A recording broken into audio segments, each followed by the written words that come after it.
What's happening, guys? It's Evan Tech Source, and this here is the ViewSonic XG2402. It's a 24-inch gaming monitor, but you can probably tell already from the red accents and the XG logo. It's decently spec'd at 1080p with a response time of 1 millisecond and a refresh rate of 144 Hz. Currently, you can pick this up for $220 on Amazon, making it accessible to people with lower budgets. But let's see what compromises ViewSonic had to make to keep the price so low and if it's worth buying it. Taking a look around, we can see that the stand is mostly made out of plastic, which is expected at this price range. However, it's built very sturdy, with there being very little play when you rage and hit your desk. As far as adjustability, it has a good amount of pivot and swivel. You can also tilt the display forward and back, and it has a good amount of height adjustability. So the stand attaches to the center without any tools, and it's easily removable by pressing on this plastic piece. Under here, you'll find the VESA mount if you would like to use an alternative stand or a mounting system. From the front, the monitor does look kind of plain in my opinion. There isn't any alien-like geometric legs or a logo being projected onto the desk like you see with higher priced monitors. Instead, there is a single red stripe going down the middle of the stand, which is a bit tacky. Also, if I'm being honest, the bezels are kind of thick on the monitor and they look to be a little outdated compared to other gaming monitors on the market. From the side, it does have an aggressive, sleek appearance. You can see the red accent which breaks up the black, and also from here you can see the red cable management clip.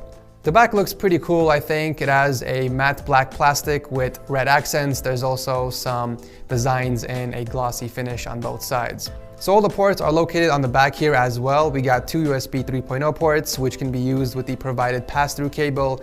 We got a 3.5mm headphone jack, two HDMI 1.4 ports, and a display port. FreeSync is also supported through the HDMI and display ports, which is good news for people that are rocking an AMD GPU. Something I didn't expect on this monitor was the headphone holder, which is a nice touch. There are also two 2-watt speakers, but honestly, if you care about sound at all, I wouldn't use these for anything other than Windows notifications. They don't get loud at all, and there is no detail to the sound. In my opinion, they just sound very tinny. So I do recommend using either some really good speakers or a pair of headphones. Unfortunately, the TN panel is a lot like the speakers. The refresh rate and the response time on the monitor make it great for gaming. However, there's one thing that the monitor is lacking, that's contrast. The scenes blend together and there is no depth to the image, making the panel look washed out. But this isn't exclusive on just this monitor. It's actually very common on most TN panels out there. Being a TN panel, there's also viewing angle restrictions. Even when you're looking at the monitor straight on, you'll see a weak color consistency throughout the panel. As you can see here, the top of the display appears to be darker, while the bottom is more washed out. This color shift is more noticeable when I move the camera around.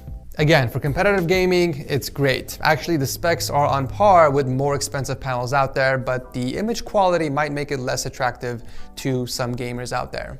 As far as ghosting, there isn't much if you use the ultra fast mode in the OSD. It's the second fastest mode, but I found it to be the sweet spot. Speaking about the OSD, it's a little bit clunky for my taste, but it is packed with a lot of options and control. You can set up a custom profile, you can set the monitor hertz cap, which I don't know why you would in the first place. You can also turn on Rampage X, which illuminates the red plastic on the back, and change several aspects about the image. The ViewSonic XG offers reasonable color reproduction, but the contrast of this monitor is its biggest weakness, I would say. And then there's the whole thing about the color consistency, which is common across TN panels out there.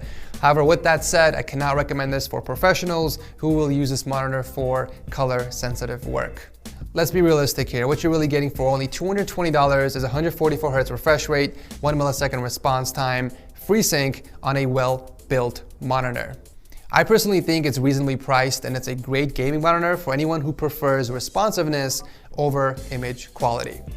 But yeah, that's pretty much it for my review. I hope you guys enjoyed it. I'll drop a link to the monitor down below if you guys want to check it out. Thanks again for watching, and I'll see you in the next one.